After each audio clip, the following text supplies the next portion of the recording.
Joining me for more on this is Derek Crow, political director at Brave New Foundation. So, Derek, which is it? Are we broke or what?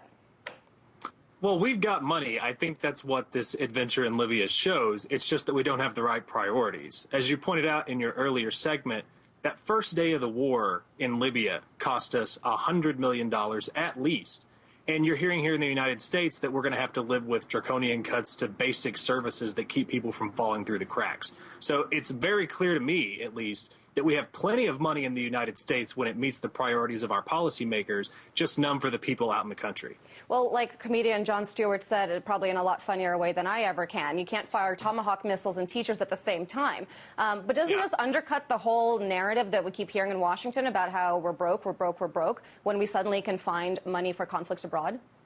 Well, I think Jon Stewart actually kind of got it backwards a little bit. You actually can fire Tomahawk missiles and fire teachers at the same time. In fact, here in Texas, I spoke about this on one of your past segments, that my wife is a teacher here in Texas, and she's been caught in the layoffs. So it's absolutely true that we have plenty of money for things like war, for companies like Lockheed Martin and Raytheon, which makes the Tomahawk cruise missile. We just don't have anything to educate our children, apparently. And I think that points out just a broader problem in the American political system, that our leaders aren't hearing us when we're telling them things like most likely voters want out of Afghanistan, for instance. Now, what do you think accounts for the fact that we chose Libya? Obviously, we've been hearing this term humanitarian crisis, right? But, I mean, Libya is not the only place in the world where there are people who need help, perhaps, in overcoming whatever leaders they have in power. Absolutely. And, you know, I don't want to deny that there are folks who back a no-fly zone who have good intentions or are going in this in good faith. But I think if you look at the contrast between what we're doing in Libya and what we're not doing in places like Bahrain or Yemen or other places, it's very clear that the determinant here is whether there's a U.S. national security interest involved with oil prices and oil reserves. I mean, you just look at it, and that's just got to be what it is.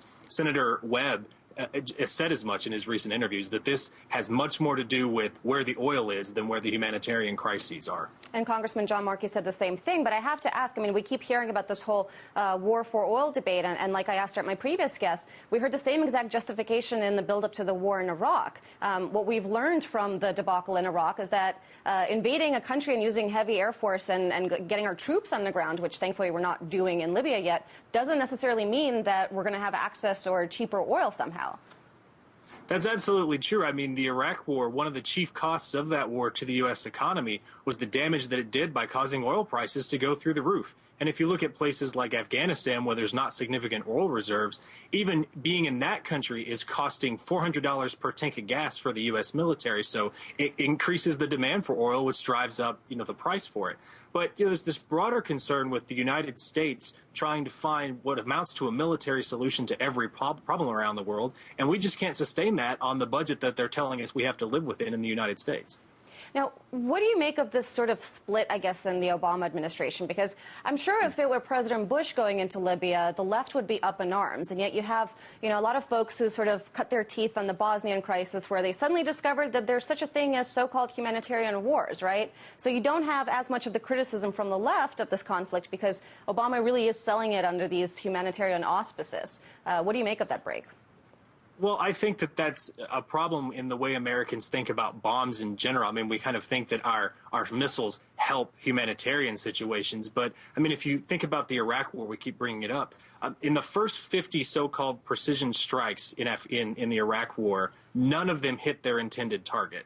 And I don't think that's something that we're thinking about when we're talking about helping with missiles. Those missiles are only as good as the intelligence that targets them, or the people that target them, or the people we're working with on the ground to locate those targets. And so this idea that you can drop a bomb in a place where there's a mix of civilian and military placements and not kill people that are innocent inside the conflict is just, it's a fantasy. And it's something that drives this warped view that Americans have about military force being something that can help rather than its basic function, which is to destroy the enemies of the United States. But why haven't we learned our lesson in Iraq? I mean, there's folks like yourself, there's the organization that you represent. I mean, there's so many people out there trying to bring that message out on a daily level, and we still don't seem to have any sort of understanding of the lessons that we should have learned in those other conflicts. Well, I'd make 3 points in response to that. The first is that the American people are very cognizant of the disconnect between whether war helps. I mean, most Americans want us to cut military spending far before we cut things like Social Security and Medicare.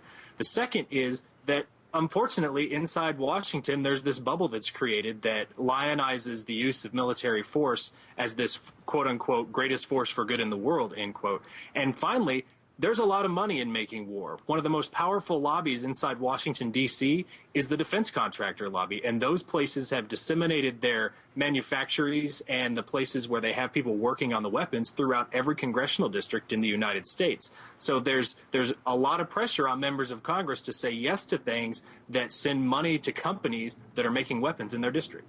All right, well, you brought up Americans and sort of this perception that we have this greatest force for good in the world, and I